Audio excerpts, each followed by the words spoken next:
Alabama office of Blueprint Construction Counsel.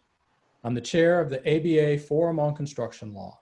And on behalf of the Forum, I want to welcome you to another installment of the Forum's monthly Diversity and Inclusion Brunch series featuring Jimmie McMillian, Senior Corporate Counsel of the Indianapolis Motor Speedway.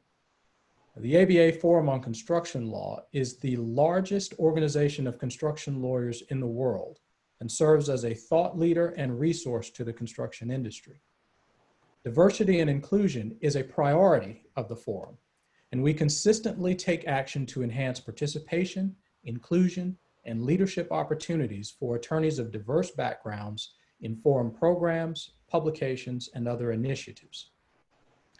The Forum offers several scholarships, fellowships, and leadership development programs to enhance diversity among construction lawyers. If you're not yet a member of the Forum or an affiliate, I invite you to join our organization and participate more fully in our ongoing programs to support the construction industry. You can do so by going to americanbar.org and checking under construction law. On a broader scale, the Forum is committed to raising awareness and understanding of the vital role diversity plays in the construction industry. For many years, the Forum has featured a broad spectrum of prominent keynote diversity speakers at each of its national meetings, ranging from civil rights lawyer Fred Gray to the Right Honorable Beverly McLaughlin, the first woman to serve as Chief Justice of the Supreme Court of Canada, and Vicki O'Leary, an iron worker and 2019 ENR Award of Excellence winner for her efforts to combat harassment on construction project sites. Recently, the Forum held a first ever national meeting dedicated exclusively to inclusion, diversity, and professionalism within the construction industry. At the core of the Forum are the principles of respect, professionalism, inclusion, and collegiality. In addition to race, gender, ethnicity, and other categories traditionally associated with diversity and inclusion, we also value the diversity of ideas, perspectives, and opinions. Accordingly, through the Diversity and Inclusion Brunch series, we feature a one-hour conversation with a keynote speaker who will provide insight into issues of diversity, inclusion, construction, and the legal industry. The brunches are held at 1 p.m. Eastern Time on the third Thursday of each month. Now, these programs are free and open to all Forum members and anyone else who's interested in joining. Accordingly, we ask that you pre-register, mark your calendars, and keep your eyes out for announcements with registration details. We'd like to thank Nick Holmes, chair of the Forum's Diversity and Inclusion Committee, for his support in the development of this series. We'd also like to thank Tamara Harrington, LaShonda Williams, Colleen Hardison, and all of our Forum staff for helping make this program a reality. With that, let's get into our session. And I am pleased to introduce the person principally responsible for organizing today's session, our moderator, Sam Lauren of Bose McKinney & Evans. Sam? Thank you, Arlen. Appreciate that. I just have a quick technical. Hey, Jimmie, can you say something? I'm not seeing your face on the screen right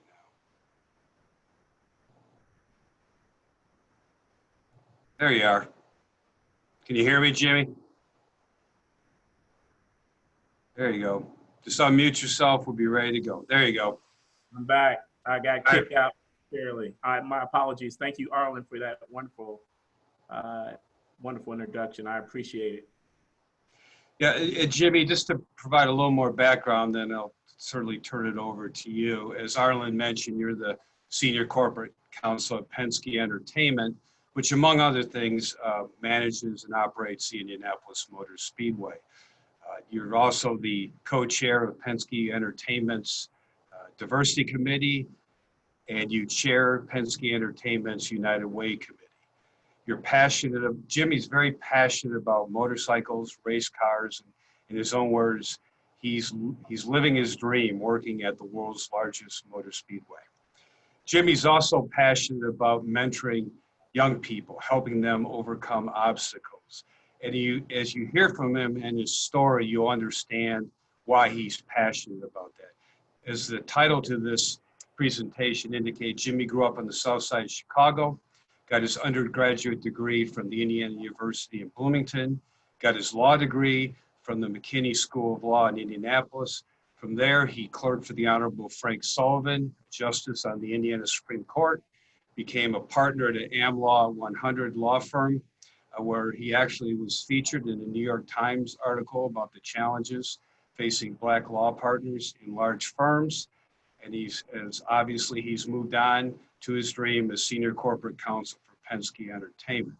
Lastly, I'd like to note that Jimmie is also the incoming president of the Indianapolis Bar Association. And for many people on this call who are forum members, we're very passionate about the forum. And the reason we're passionate is the great people and the great work we do in the forum. And for those who are, many of whom I'm sure on this call are not familiar with the Indianapolis Bar Association, it's uniformly considered one of the best, if not best, urban bar associations in the country. So we're so pleased to have Jimmie as our leader beginning next year. So enough of my yakking, I'll turn it over to Jimmie, and maybe briefly just to start out, just overview of what you do at the Speedway. And thank you again. We really appreciate you taking the time. Thank you, Sam, and thank you, Arlen. It's a pleasure to have this opportunity to address the ABA Forum on Construction Law.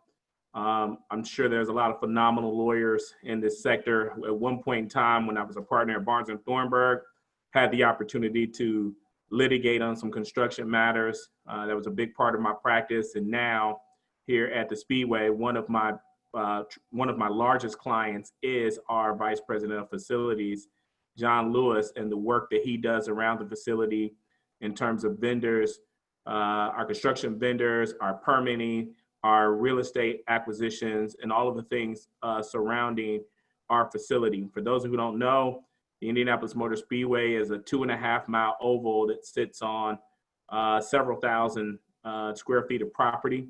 It's the largest sporting event, single-day sporting event in the world. At capacity, we hold 420,000 people, and that's not because we couldn't fit more people in. That's because we couldn't feed them or have a place for them to use the bathroom. Our stands hold 280,000 people at capacity. We have a golf course that sits half inside of the track and half on the outside of the track. And this is the crown jewel of Indiana, and maybe of the, probably, I would say, of the motorsports world. My responsibilities include, again, construction and facility support, all of the legal work that surrounds the Indianapolis Motor Speedway, including IP, intellectual property, our intellectual technology needs, our facilities, our sponsorship, anything dealing with vendors, food vendors, concessions, beverages, tickets, all of those responsibilities flow through me. I also am responsible for IndyCar, our team agreements, our engine agreements, different aspects of IndyCar's operations in terms of sponsorship, and our relations with our promoters flow across my desk. And then we also own Indianapolis Motor Speedway Productions, which is a video film entity that films not only our races, but also other sporting events as well. So a lot to do there in terms of licensing, working with our broadcasters, working with our sponsors who want to use a lot of our trademark video of our teams and our different entities in our events. So all of that encompasses my work, along with still doing a little bit of litigation, probably more than I'd like sometimes, but managing a little bit of litigation on behalf of the company as well.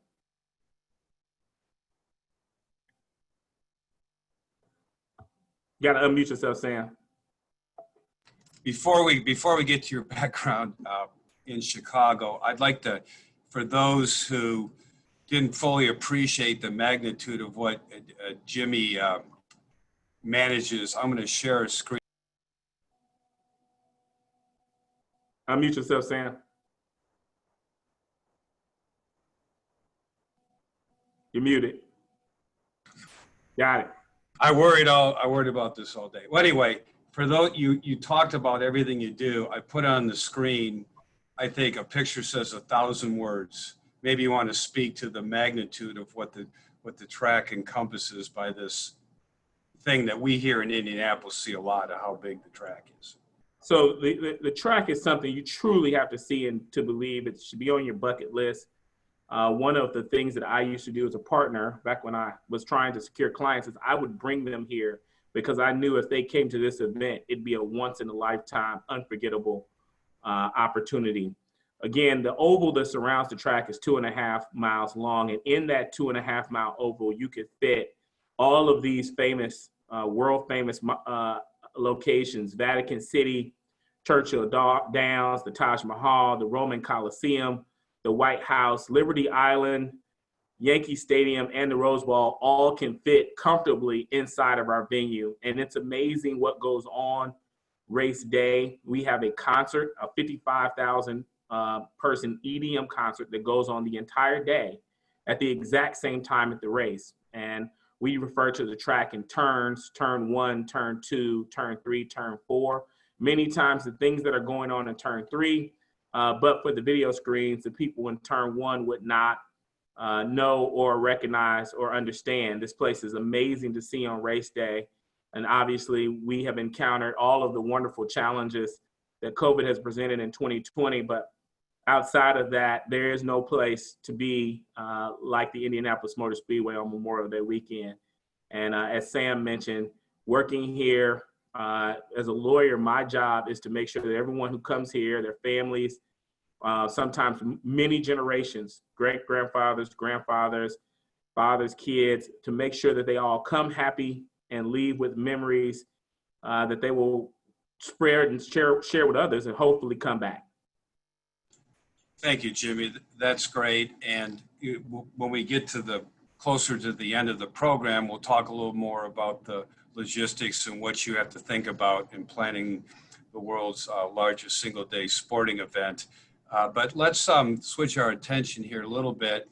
Let's talk a little bit about growing up on the south side of Chicago. And for those on the phone who are from Indianapolis, Jimmie is also known by many as Tic Tac. And the reason you're called Tic Tac, I think, helps explain part of your story. So if you don't mind, share your upbringing and your coming to Indianapolis, et cetera. Thanks. So I think it's important, particularly in this time, because I think in some ways my upbringing is similar to some of my peers who are African Americans who are practicing law today. I grew up on the south side of Chicago. My mother was a teacher. She taught special education for many, many years, over I think 30 years before she retired on the south side of Chicago. I went to public schools. And my mother was from Mississippi, from Louisville, Mississippi. To show you how close we are in time, my grandfather, who's my mother's father, was actually lynched for looking at a white woman. So to tell you, we're not that far away from some of the impacts of the racist and unfortunate racist history of some of the things that have happened in this country. My father did not really work a consistent job and had an alcohol problem. Growing up on the south side of Chicago, my mother encouraged me to get an education. I went to a gifted school, graduated when I was 16, and then went to college. And while I was at college, my father shot my mother 3 times, and I ended up flunking out of school. And I'm named after my father. I'm Jimmie McMillian Jr., and people used to say, "You're going to be just like your dad." And I resented that. And I had pledged a fraternity where I had to have Tic Tacs all the time while I was pledging. So I started going by the nickname Tic Tac. And that was kind of my way of owning my own identity and separating myself from my father's legacy and establishing my own legacy. And from that, I got back in school after flunking out. Did extremely well, went to law school, also did well, and ended up clerking for the Indiana Supreme Court, and then going on to work at Barnes & Thornburg, where I became partner in the litigation department. And then on May 2nd, 2016, came to join the greatest team in racing at the Indianapolis Motor Speedway, IndyCar. And so that's kind of my path, but it was definitely an interesting childhood. Some of the things you hear about, I grew up in the 80s where there were gangs. You had gangster disciples and folks. My best friend was actually killed in a drive-by when I was growing up, which is why my mother let me graduate early. And you really, at that time, I grew up in a neighborhood that even still today, I can go back to that neighborhood and I can stay there for a month and never see a white face at all. And so my matriculation to this point was also a matriculation culturally for me to get accustomed to being in a school that was 99.9% Black when I was in high school, to going to college where I gravitated, even though I was at white universities, I gravitated to having a Black support system.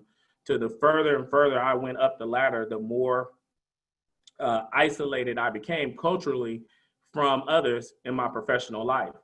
And now you might say in racing, I'm probably in one of the most least diverse, one of the least diverse sports there is out there, but it has been the most welcoming to me. And through the skills and talents I developed and the people that I work for, I found, a moderate amount of success here. Thank you, Jimmie. If you don't mind, I've heard you speak before in terms of mentorship and people that have influenced you. I found it very heartwarming, if you will, that some of the people that you feel had an impact in your life. Would you mind just briefly touching on that in addition to the way you've been made to feel when you joined the Speedway? Absolutely. Mentorship is essential. And I think a lot of the conversations we're having about diversity today start with mentorship. And they start with advocacy. And I make the distinction between the two. I have had some phenomenal mentors that have shown me how to do certain things, how to file certain things, how to get certain jobs, how to interview, and taught me things that my parents could not teach me and did not have the knowledge to teach me, or the experience, or the opportunity. But thanks to those who have been out there who looked at me and saw something in me, they not only mentored me, but they became my advocates. And some of those folks, for example, start with Justice Frank Sullivan, who was the judge that I clerked for on the Indiana Supreme Court. Justice Sullivan has been like a father to me and really gave me opportunities beyond clerking. He allowed me to sit on panels in his place to get the exposure that I needed and the credibility that I needed to be successful in my legal career. He vouched for me. He actually worked at Barnes before I worked at Barnes. And so I did not even have the faith that I wanted to go to a large law firm. I thought it would be a horrible fit. I thought, given my cultural background and the things that I had heard about firms and my vision of firms, as far as I didn't see a lot of people that looked like me that were successful, that I thought it was going to end in a disaster. And I didn't want any part of working at a large law firm. And I actually thought I was going to end up doing criminal law. And he really pulled me aside and told me that the biggest thing that I could do to help my community would be to go and be successful in that environment, to show that a kid from the south side of Chicago could make it in a white shoe law firm. And it was his encouragement that drove me throughout my entire time at the firm. When I got there, I was assigned a mentor named Ken Inske. Ken is a prominent attorney here in town, a great lawyer, and probably one of the best mentors anyone could ever ask for. And he met with me every week. Every week he met with me and when I first got there my first year, and then that moved to every month. And then when I made partner, that continued. Every month we would sit down and we would have lunch. And sometimes we would talk and discuss and laugh about each other's families. And sometimes we had serious conversations. And sometimes he was critical. And sometimes he was supportive. He was always revealing of his own faults, revealing of his own failures, and certainly encouraging. And I felt like I had a real advocate, someone who, when I was not in the room, was going to speak on my behalf with knowledge and passion and energy about the possibilities that he saw in me, and basically tell my side of the story. And it was hard because it's sometimes hard for us to trust people of different cultures. It's hard to know that you're going to have our best interests when you're not standing in front of our face. And Ken was one of those people that, to this day, I always knew was going to play it straight. He was going to tell me what I needed to know to be a better lawyer.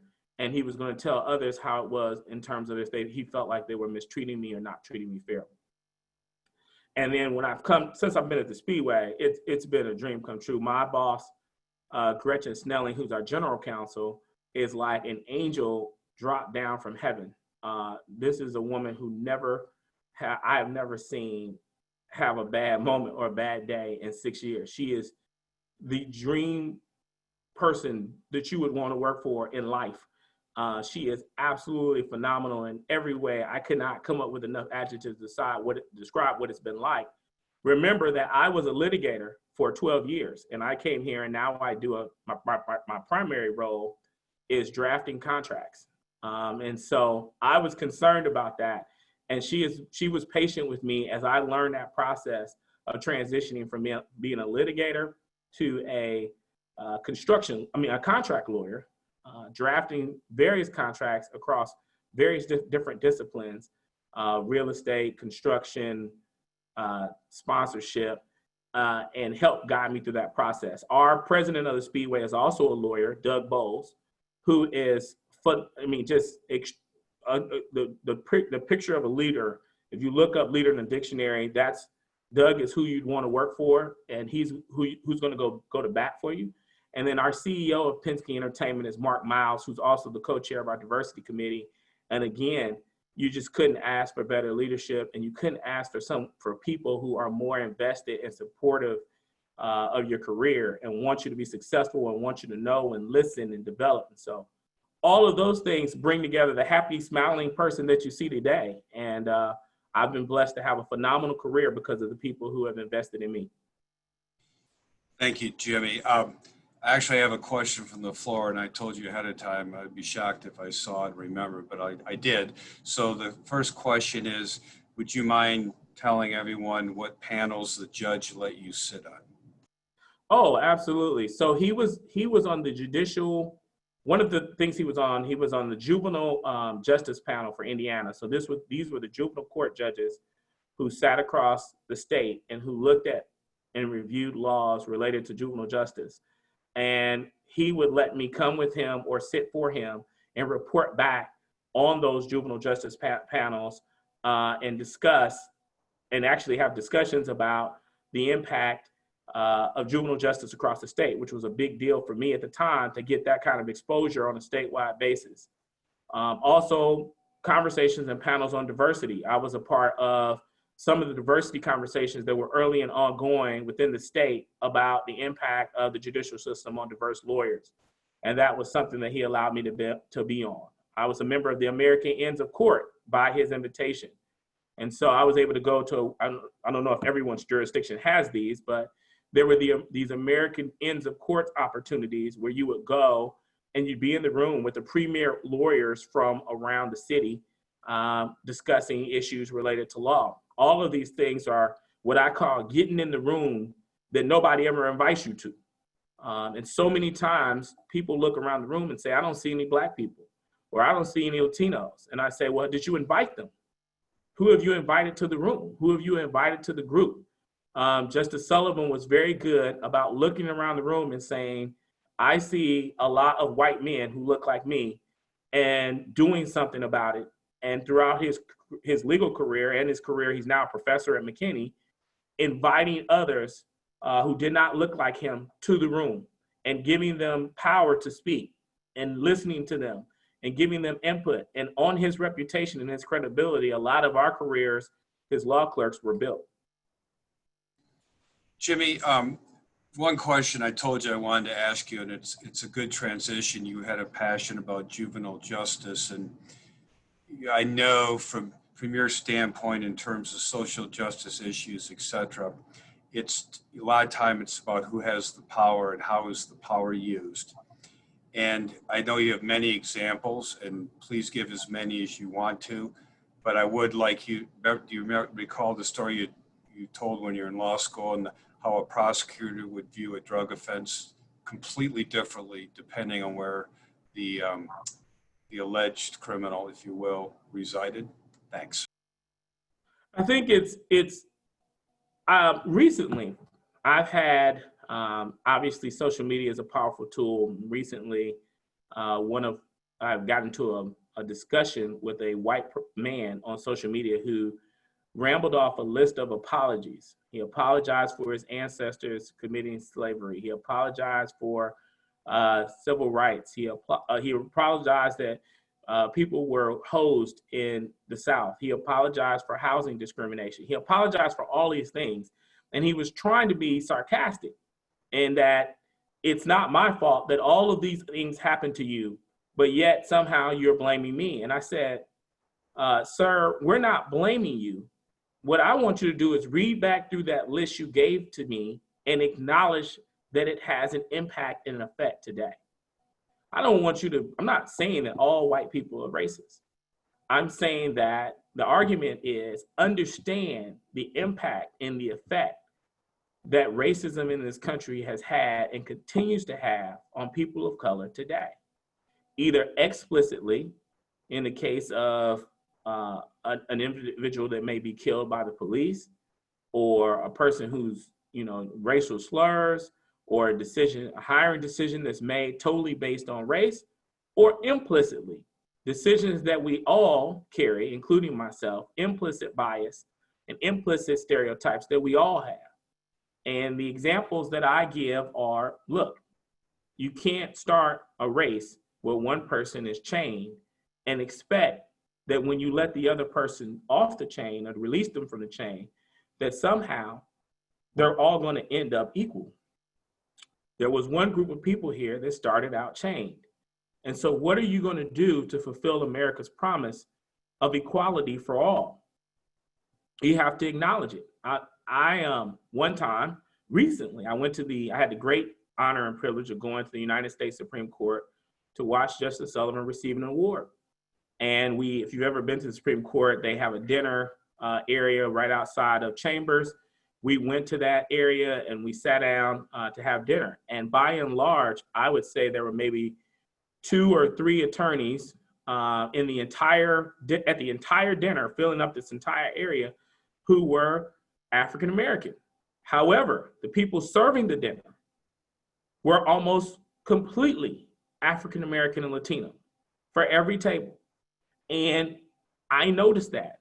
I felt that. I saw the economic disparity between the people who were serving the meals and the people who were eating the meals. And what does that mean for the community that those people come from? What does that mean for their kids and their children?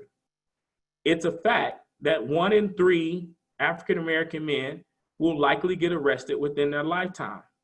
The number goes to like 1 in 22 for white men.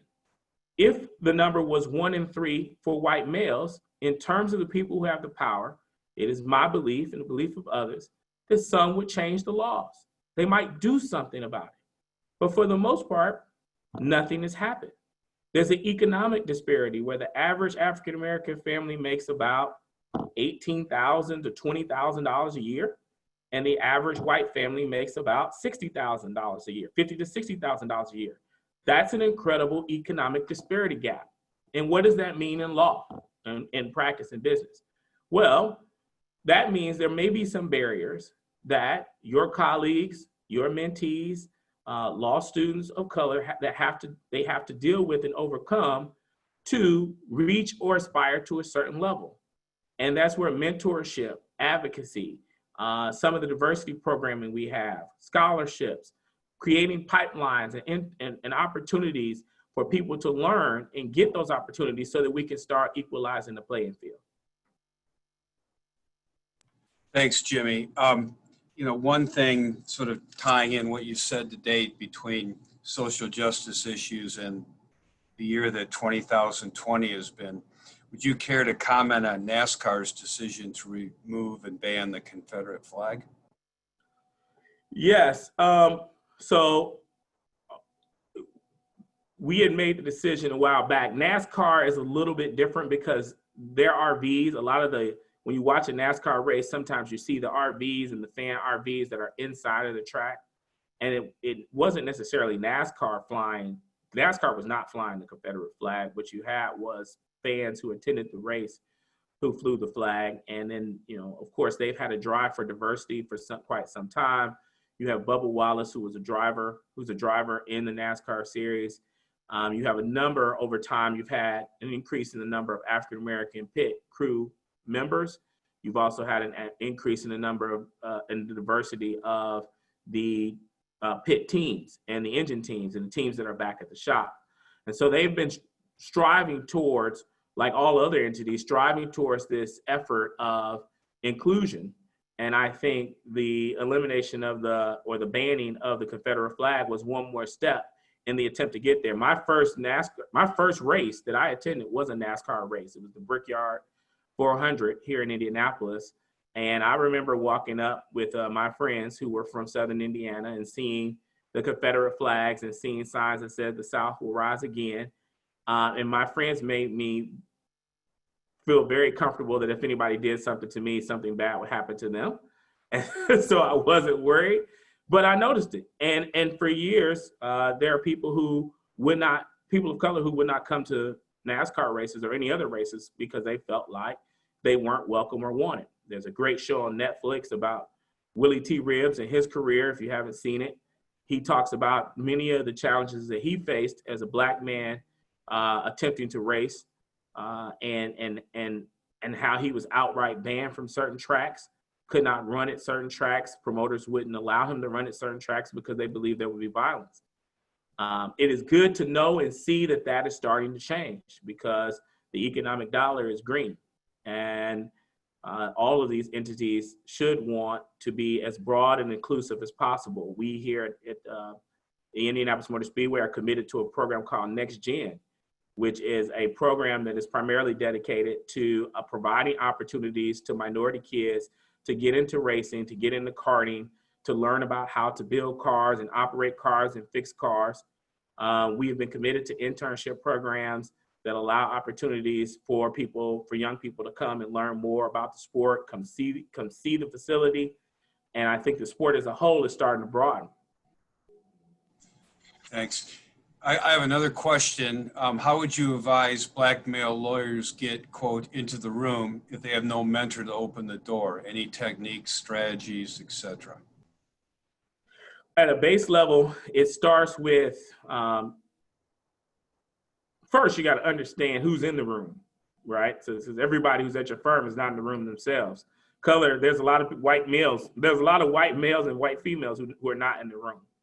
So the first thing is understanding the management structure of your firm, understanding the culture of your firm, understanding who has work, who has the opportunity to provide work, and who's really in the leadership structure. And finding out, reaching out to them for lunch, breakfast, trying to develop a relationship. A lot of the law, things that you don't learn in law school, is how much becoming a successful lawyer is based on building relationships. Building relationships with your colleagues, building relationships within your firm, building relationships with judges. Building relationships is key, and it's something that they don't really teach you while you're in law school. It's sitting down across from someone and saying, I want to be here. I want to be successful here, and I need your help. These are being open and being somewhat vulnerable by opening up about some of the things you might not do well, or you might not believe you do well. Some of the things you may not understand. I'll give you an example. When I was a law clerk, I was asked to do some discovery and from a healthcare provider. The information came in and there were boxes and boxes and boxes. And the first thing I did was take the boxes apart and just start organizing them by doctor name, because I never done healthcare law before. I wasn't provided with a lot of instructions. Well, I didn't make a copy of the discovery before I start taking it apart. So those of you who are litigators know that that is a huge, huge no-no, and it was a nightmare. And I had to go to one of my colleagues who was white, and I said, look, man, I need help because obviously the partner who gave me the project felt like he was speaking English, and I heard Martian.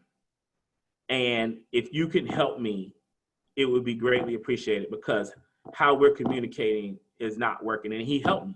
But I was able to be vulnerable and admit that, because without that vulnerability and trust, I would not have been able to get through the following projects and maintain that job at that firm that led me to the next opportunity. And so I think that's a big part of it. I think knowing that you want to be where you're at, every environment is not necessarily a great environment for you. And that's okay. Owning the fact that this might not be a good environment for you. Building a network outside of your firm. I've always had a support system from Bar Association. Bar Association has played an important role in the development of my career because it gave me other examples of other lawyers in other places that were doing other things so that I could have perspective on my own career so that I wouldn't think the only thing I have is this big law firm job and the check they're giving me. And if that goes away, I'm nothing. I'm nobody. That's not true. There's plenty of lawyers out doing great and wonderful things all over the country. And so you have to get some of those people in your network so that you can understand if the firm is for you, then great, stay, do wonderful things. If you want to switch, that's what your law degree is for. Go switch. If you want to go in-house, go in-house. Have those networks and have those people around you who can talk to you and mentor you into those other opportunities. Thanks, Jimmie. You talked, going back to what you said earlier about the great people that you're working with at the Speedway. Can you give any specific examples, not only what they've done to make you feel welcome, but maybe having you in the room or at the table have made a difference at the Speedway? Well, one, I think the job itself fits my personality probably better. Law firms are hard. It's hard to bill for your time and realize that there's an inherent conflict that exists between clients who want something done quickly and succinctly and lawyers at firms who are worried about time.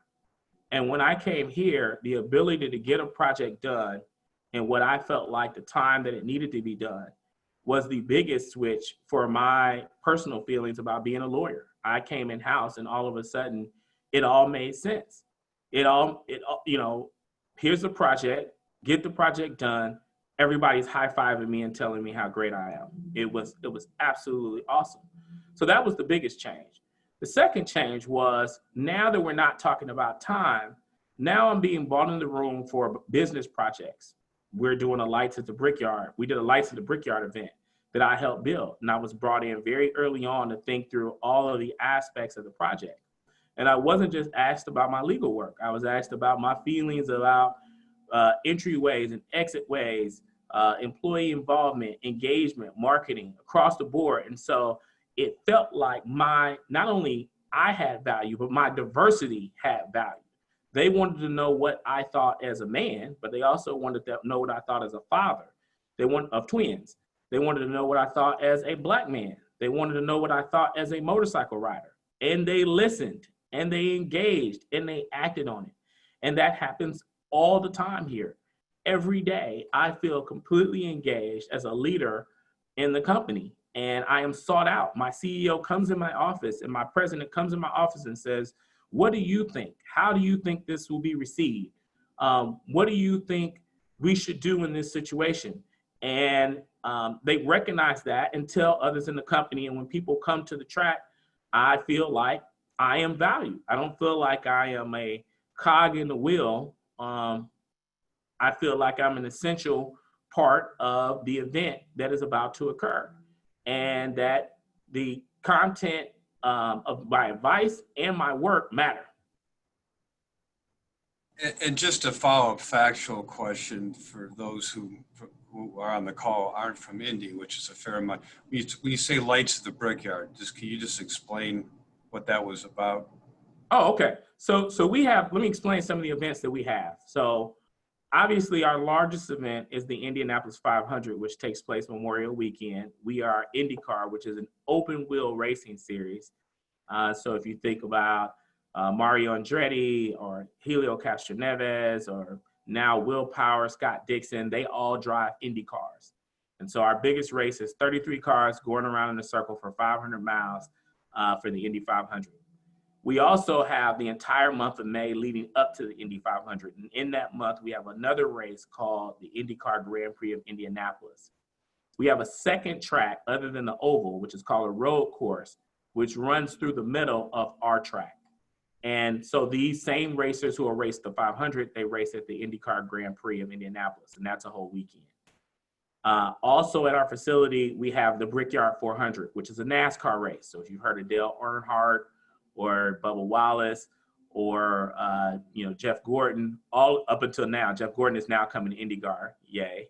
But all of those folks race in NASCAR, and we have a NASCAR race. We also have a dirt track that we built in the center of the race. And if any of you have seen what's called sprint cars, those cars that seem to slide around on dirt sideways, we have a dirt track race as well that occurs right before the Brickyard 400. We also host a number of smaller events. So for example, if you can hear cars in the background right now, we have a BMW weekend event that is going on right now. We have a Ford Mustang weekend. We have a Jaguar weekend. We have a Lamborghini weekend, a sports vintage racing invitational weekend. So we have different weekends where different sports car enthusiast groups come and basically rent the track and race at the track. Lights at the Brickyard was a Christmas lights event that basically we set Christmas lights up throughout the track, and you could literally drive through with your family, miles and miles and miles of Christmas lights, listening to Christmas music, and then saying hello to Santa as you cross the row of bricks. And just one other, the row, can you briefly explain what the row of bricks is? Okay, so the track actually used to be made completely, you construction lawyers will get a kick out of this. The track used to be made completely out of bricks. That's why it's called the Brickyard. What is left is, or we actually have paved over the top of the bricks, so the bricks are still there. But there's remains a row of bricks, which is the start finish line for the track. It runs across the track and halfway through our midway, and that is our start finish line. And when you win the race, the tradition is for you and the team to kiss the bricks. Or if you visit the track, the tradition is for you to kiss the bricks. And yes, I have kissed the bricks. My mother has kissed the bricks. My kids have kissed the bricks. Everybody kisses the bricks. That's great. I want to get back to get to our our closing discussion of the actual dynamics and logistics of the race, but I wanted to tell you that I got a note of appreciation from the questions that you answered. People are very grateful for your candid responses, so thank you. My pleasure. And I would also say, if people didn't believe me that you were passionate about racing, you just proved it. Okay.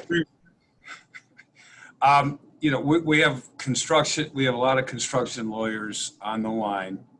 A very standard phrase in construction law is, we want a job done on time and within budget.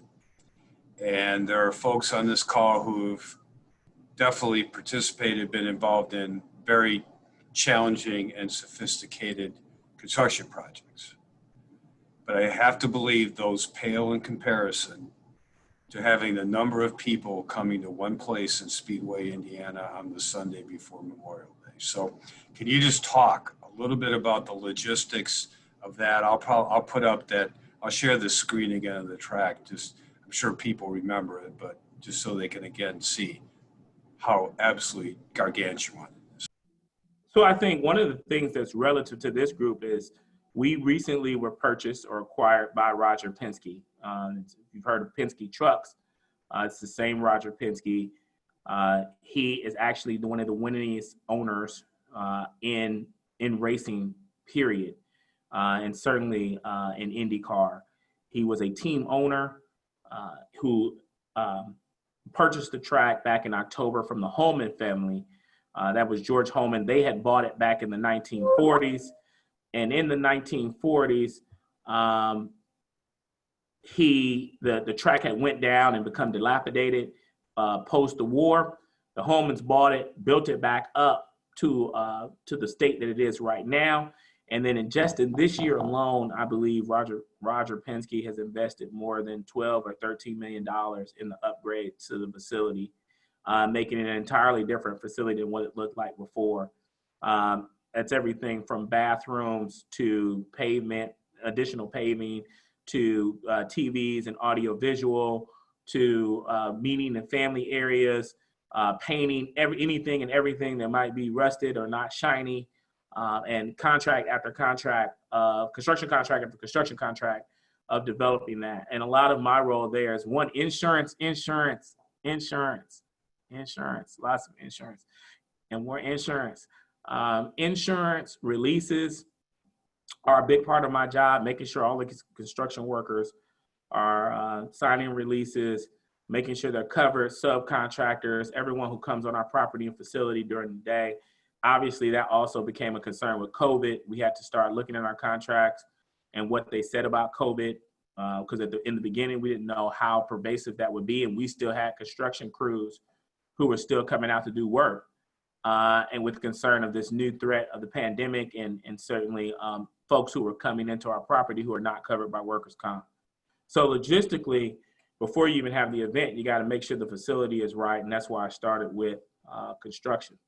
Second, there's any number, you got to market the event, you got to have tickets for the event, you're building partnerships with people to help you market the event, you're building partnerships with people to help you sponsor the event. You're offering those sponsors a number of assets, everything from tickets to suites, to concert tickets, to two-seater rides, to signage, digital signage, media opportunities, including footage that might need to be shown during the broadcast or prior to the broadcast. All of that's being included in your sponsorship agreements. We have a series. We actually race it. We host 18 different races.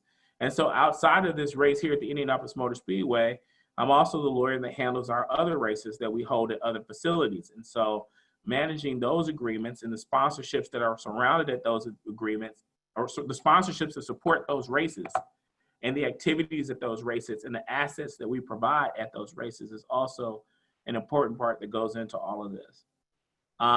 Building up to race day, anything and everything, it's a circus. It's literally the circus.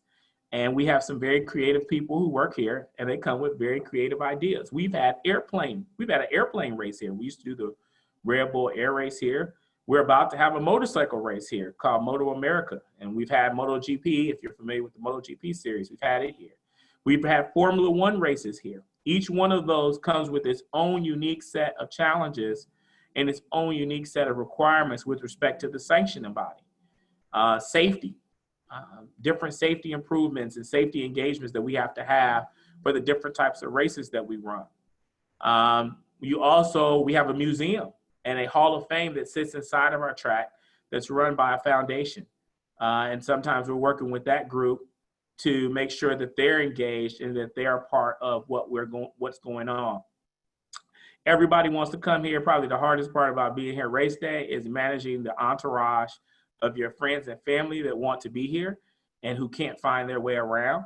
My mother is, I think, just commented. My mother was from Mississippi and did not know anything about racing. When I came here, her question to me was, "Are you sure that place is going to stay open?" And I told her I was pretty sure that Eli Lilly would move to Mexico before they would let the track close. She is now an avid racing fan and a Will Power fan. And she has an entourage of about 50 or 60 people with her every race day. And so trying to cater and manage her is a big part of my race day along with my kids. We have a concert that's going on. So that means concert agreements. That means dealing with all of the entertainment pieces, which are a lot different than the track pieces. We're worried about safety constantly. We have to worry about, obviously, terrorism is something that we are extremely concerned about, and something that from a legal department standpoint, we work with our safety people throughout the year, but it's particularly around the event, making sure that we are as adequately prepared as possible to deal with any potential threats. We have obviously merchandise that we are concerned about. So we have to worry about knockoff merchandise that's being sold and making sure our merchandise is being protected.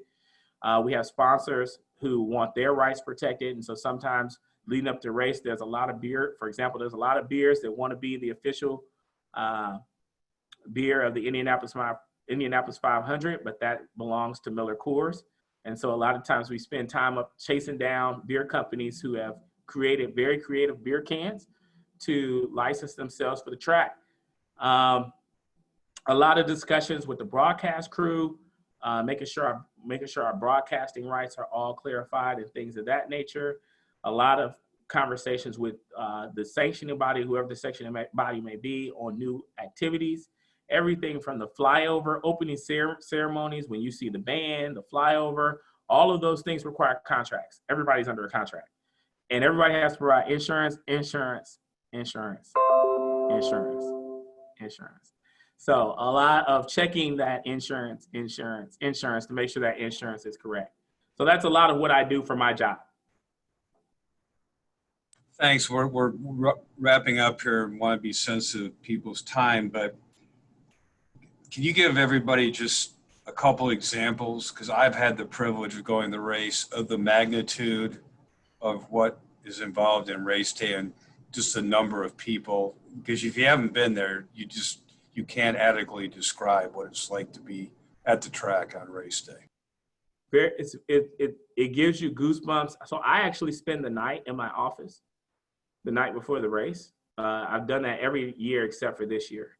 And most of us spend the night here before race day. And in the morning, a cannon goes off that signals to start a race day. And you look out your office window, and already the food is starting to get cooked, and you're starting to smell everything, but you're seeing all of these people, a place that is huge and empty for the most part, most of the year. All of a sudden, it's like everybody in the world wants to be here on that day. And you're watching little babies all the way up to people who are struggling to get around at 80 years old, who are just beaming with pride because this is their 47th Indy 500, or all of their family. This is their family reunion. They come together to go to the race every year, and you can see the pride, you can feel the pride, the joy, the colors of race day. This is not two teams where you have the Colts versus the Bears. This is 33 different teams with all, folks with different fan bases and different drivers, and they're all here to support one of their drivers to win, and nobody knows who that's gonna be. You're walking through the garage and the pits, and you're looking at the nervousness of the teams, and you're smelling the oil, and you're smelling the fuel, and everything is just an unbelievable, indescribable feeling. And then the national anthem is played, and they sing "Back Home Again" in Indiana, and you just are in love with America, and you're in love with Indiana, and you feel like I'm a part of something that's really, really special. And I love my job. I truly adore my job. I can't tell you, this is not made up.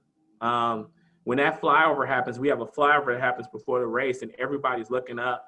And the last flyover we were able to do with fans in 2019, the jet went straight up in the air, and you could just hear everybody just breath taken away at just a magnificent display of what it means to be an American. And for me as a lawyer, I can only describe it if somebody went to Disney World and they really had a good time at Disney World, and then they said, "What was it like to work here?" And then the next day you realize, I'm actually the lawyer for Disney World. I actually know some lawyers for Disney World, so I can vouch for this. It's an amazing feeling to know that you're behind. Your job is literally to make people happy, and to walk around on race day and see things that you help contribute to by contract or otherwise, and to walk around and see kids doing go-karting with Sarah Fisher's go-karts that were out there last year, or to go in. I worked in the Snake Pit. The Snake Pit is where the EDM concert happens. To see 55,000 kids jumping up and down, and the smoke, and you're jumping up and down with them at the EDM concert, or just to go to the corner and get a call and say one of the cars went through the fence about where your kids and your mother is at. You run over there, think your mother's gonna be freaked out, and she's like, "Yeah, the park came through the fence, everybody's okay," and she's still just as excited as she was before. I mean, so many experiences that I have at work that when I talk to other people, I have to stop talking, because I'm like, that's probably not what your work day is like, but that's what mine is. Sam, you gotta unmute.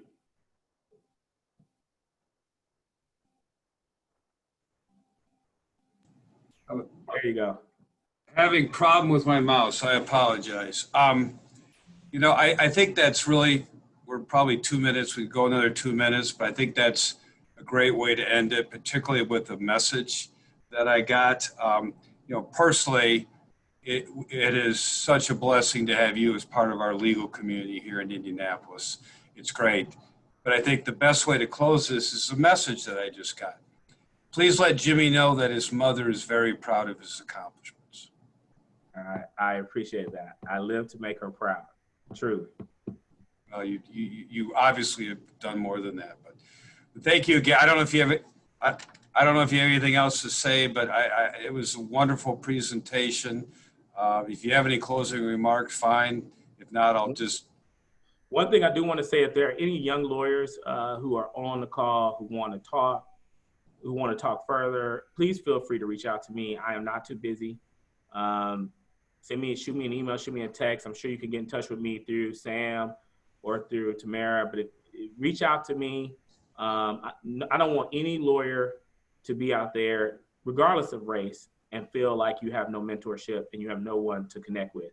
Hopefully, the reason why you're in this forum is that you're out here to learn something, but also to reach out to others, to learn out how to practice development, how to build hours, how to manage your time, it's a hard thing. And there are lawyers who are hopefully a part of this bar association who are here to try to help you. So I encourage you, if not me, reach out to someone. The practice of law is not something that you're supposed to be doing by yourself every day. It takes a team effort. And there are folks here in the ABA and the IBA and other organizations and MCBA and organizations that are here to help you. So please do so. And Tamara just put my email across the screen. So please write that down and feel free to reach out to me, and I'll be glad to make time to talk to you. Hey, you want to bet a 6-pack that I'll bet you'll have somebody reach out to you. You want to take that bet? I hope somebody. You'll lose. All right. Well, thank you again, Jimmie, and thank you for everybody who's on this call. It was great. Just a reminder, we haven't completely firmed up the speaker for the next month's diversity brunch, but it will take place on the 3rd Thursday of October. We're going to do these every month. The forum's committed to this, and based on what you heard today, you know why. So thank you again to everyone. Everyone have a great day, and thanks again, Jimmie. I appreciate it. Thank you, Sam. Thank you, Arlen. And thank you, Tamara. And thank you to everyone, and enjoy this wonderful day and have a fantastic weekend. Thank you. You too. Good day, everyone.